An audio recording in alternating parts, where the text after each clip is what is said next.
I just want to point out that that's about a $350,000 house. That's a $350,000 house, guys. She's paying that for an apartment a month.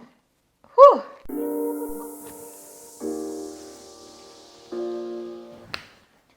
What's up, L fam? And welcome back to another Ed and Lena video,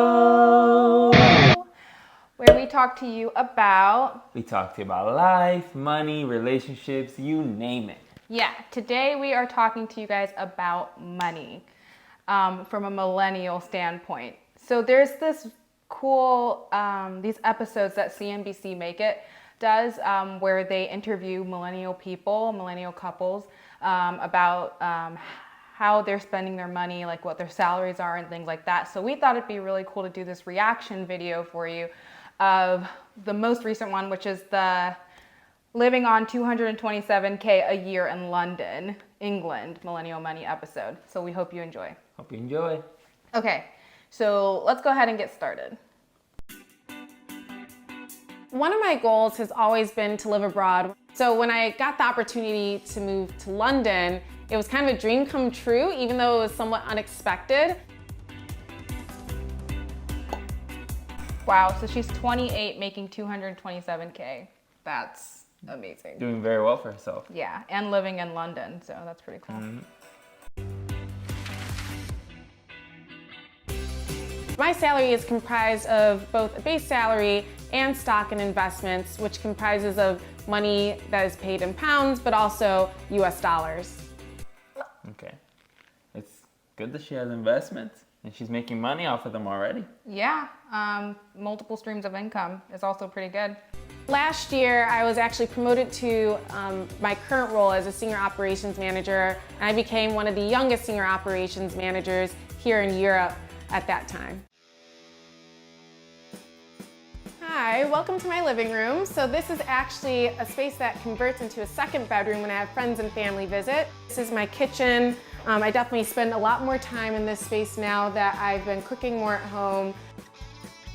So she moved from Baltimore to London. Wow. So I think the biggest expense that was a bit of a surprise for me when I moved here to London is that it is very comparable to New York City. It's very expensive. Renting is not as easy as it was when I had lived in Baltimore previously. When you're looking for a place, the listing price is not necessarily what you'll get it for. They do a whole bidding process to be able to secure a place, and if it's in a high demand area, the price might be very different ultimately to be able to secure the location. To rent in London, there's a bidding war? Ooh, that's not fun. Oh my gosh. No wonder it's so expensive over there. Oh my goodness.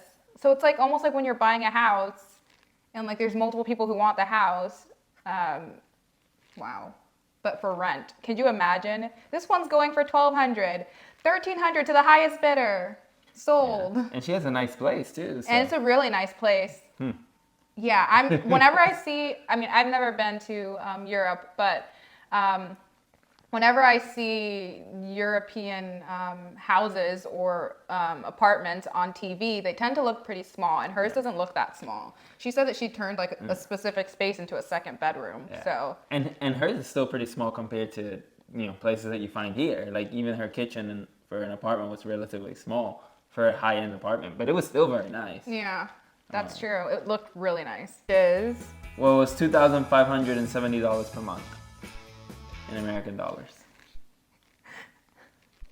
That's the list price. What is she actually paying? Yeah, that was the list price. Remember, she had to bid for it, so that's crazy. So she ended up paying $2,755 per month.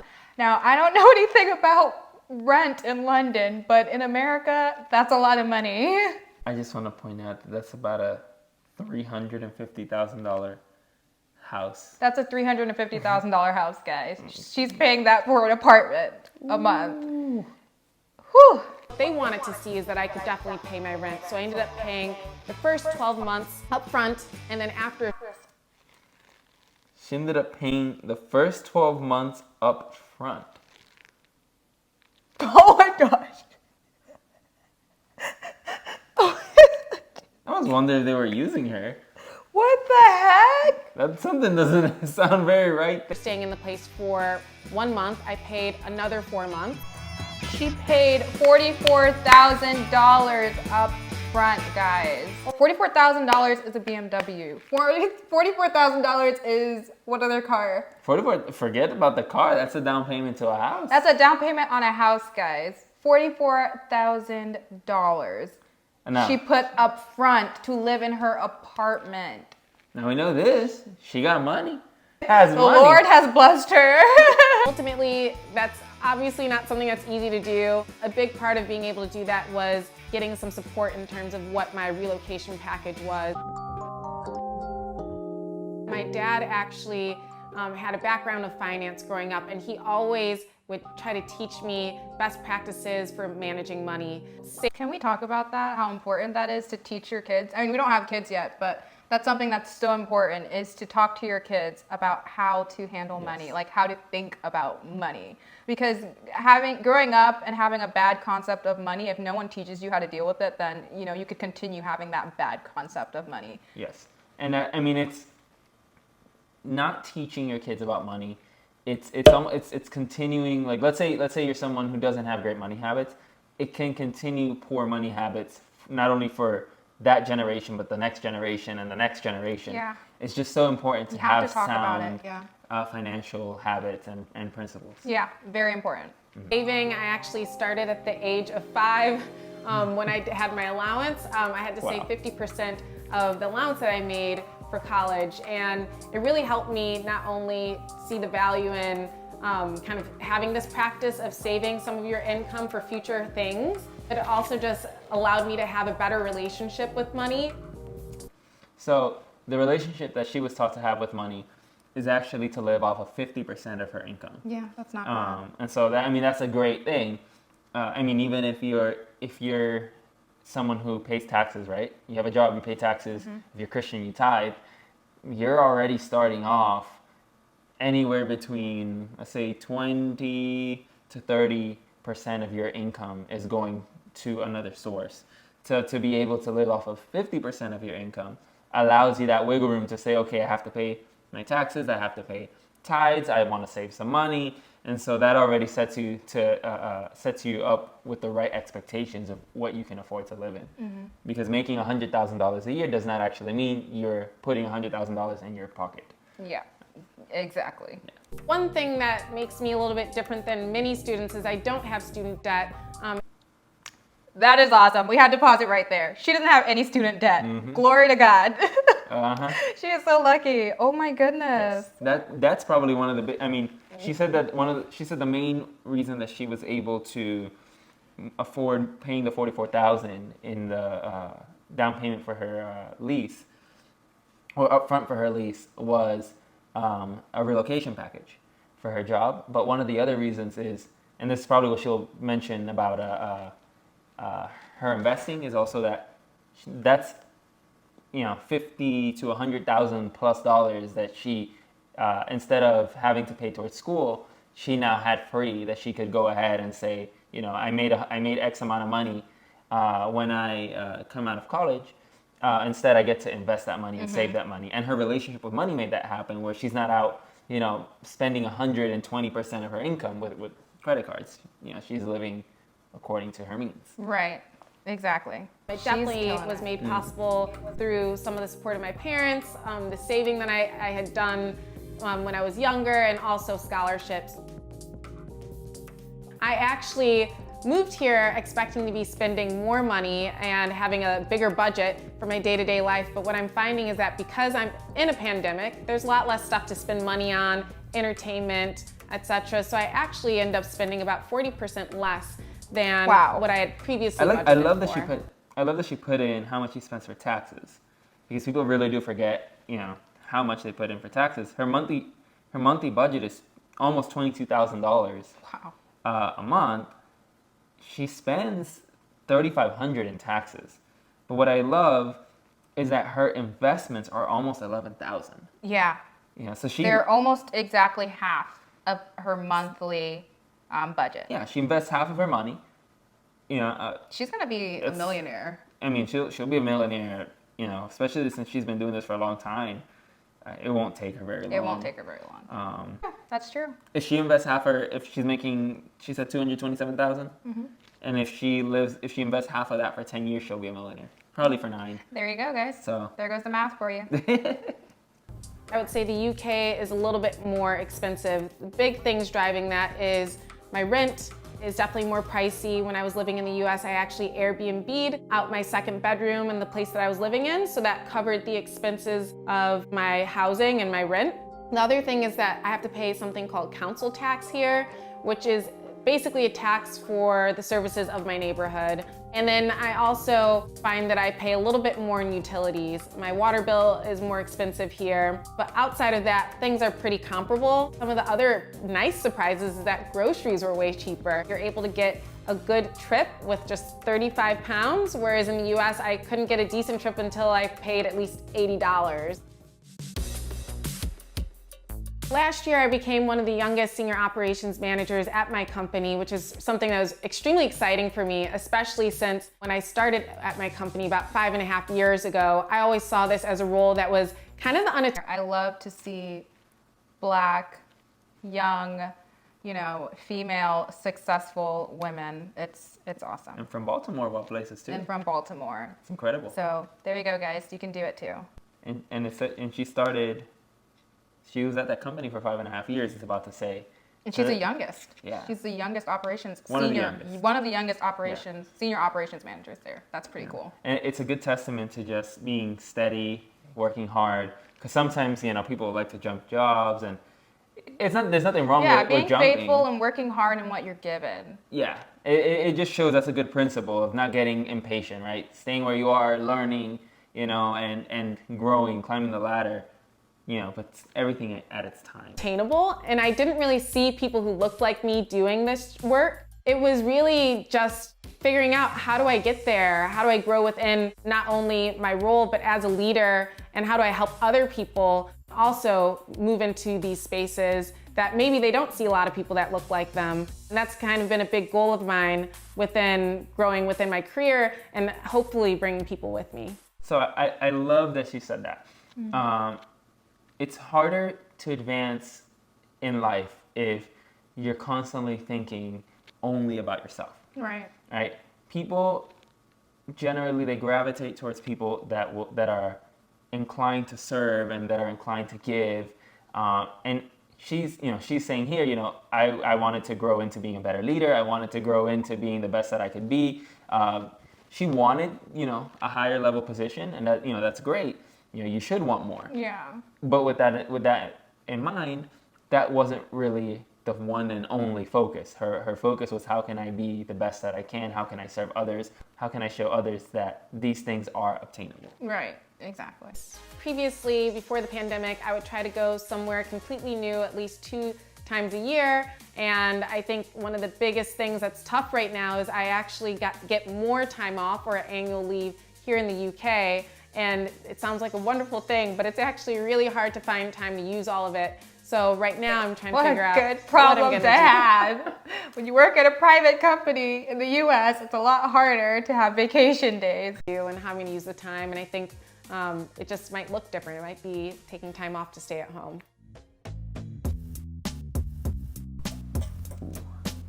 She pays taxes in both the US and the UK.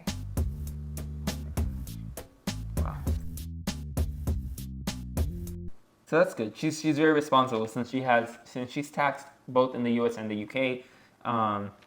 She saves an extra $1,500 per month to make sure that she has enough money to cover taxes from either country. When I was in the U.S., I was actually doing a max contribution to my 401k. And they have a similar program here in the UK called a pension plan. However, I do contribute less to it. I only contribute the amount that my company will match. And the main reason why is because I don't know how long I'll be here, and I want to definitely have some more control over my funds. Should I move away from the UK, I don't want it to be super complicated to get access to those funds when I'm in my retirement age. I have two different things I would say I splurge on. One is sometimes I will get the nice designer item, but that's something that I feel like once you have a staple in your closet, you can kind of just keep with it and pair it with different outfits. Oh, that's great. So I like that. So she will splurge on herself, and she'll spend $3,000 to $4,000 on one kind of nice item. She'll do that once a year. Yeah. And I actually love that because usually those items are durable, long-lasting items, right? So instead of buying yourself 5 purses, that are, maybe they won't be as reliable, maybe they cost $100 to $500 each, but maybe they're not. I think it's important to be a bargainer, to be a saver, to take advantage of sales. Yeah.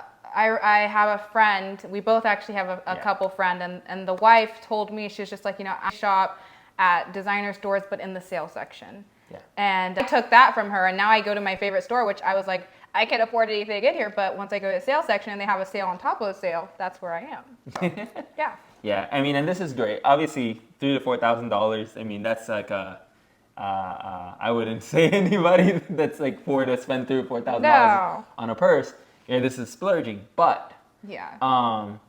it's good that she has that level of control and discipline to say, I want something nice, save up the money to do that, right? Not incurring debt, and go ahead and spend that money and have something nice. But not only that, she said it's on staple items. So staple items are stuff that are gonna, are staples in your wardrobe, so you can wear them with multiple things. Yeah. It's not just something that you would randomly buy and not wear it for however long.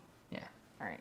Now my splurge has become app games on my phone, which sounds really dorky, but there's nothing better than when, especially during pandemic, where you might be just hanging out at home, to be able to play different games on your phone, and they honestly get me with the in-app purchases sometimes. So I'm trying to be better about it.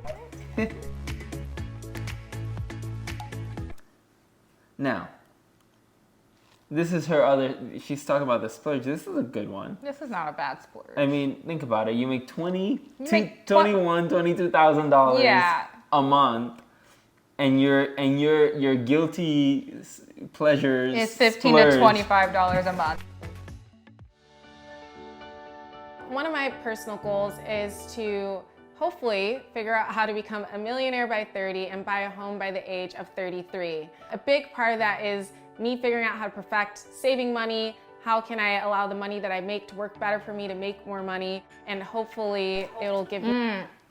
How can I allow the money that I make to make more money? So she's talking about passive income. She's talking about investments, which is very important. You don't want to be, some people may enjoy working 9 to 5, for the rest of their lives. Yeah. But for those who don't, you kind of have to find a way to have money come in without you having to do so much work. Absolutely. It'll allow you to enjoy your life and spend your time doing other things like giving and helping others and all of that good stuff. Yes.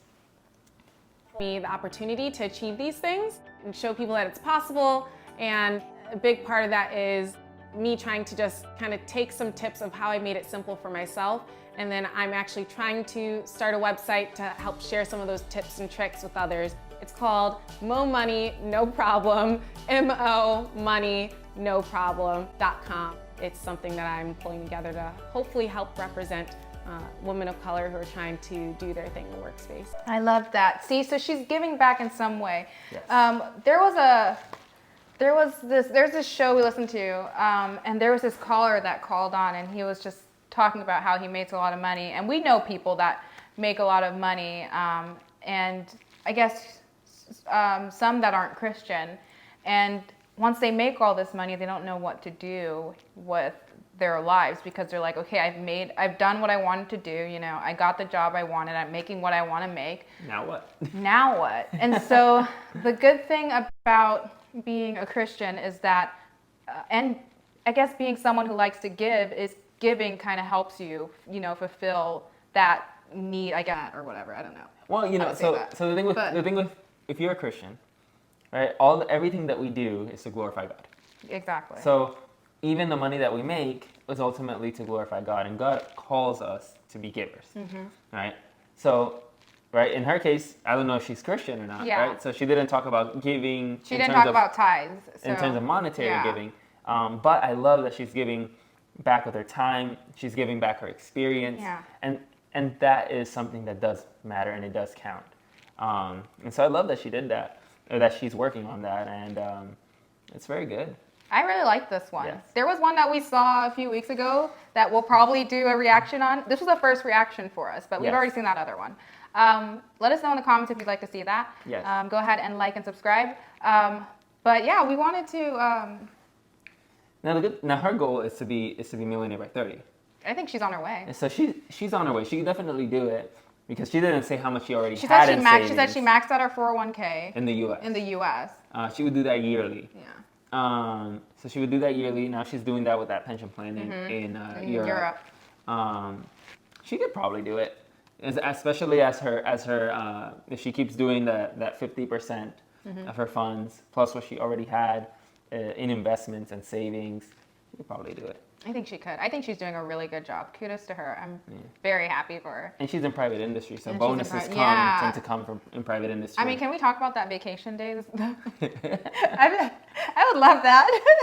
I currently enjoy that. Yeah, he enjoys that, but I would love that. Anyway, guys, we want to do more of these millennial money reaction videos. And if you guys would like to see that, please go ahead and like this video, comment, and subscribe. Yes. And if you haven't already checked out our other videos on how to say no and every other thing that we've done so far, go ahead and check that out. It's always nice speaking with you. Thanks for showing up. And we'll see you next week. Thanks for showing up, and we'll see you next week. Let's get together. Oh, okay. Thanks for showing up, and we'll see you next week. Thanks for showing up, and we'll see you next week. Oh, I don't know what goodness. to say. The bloopers. All right, guys. Thanks for showing up, and we'll see you next week. Bye. Bye, everyone.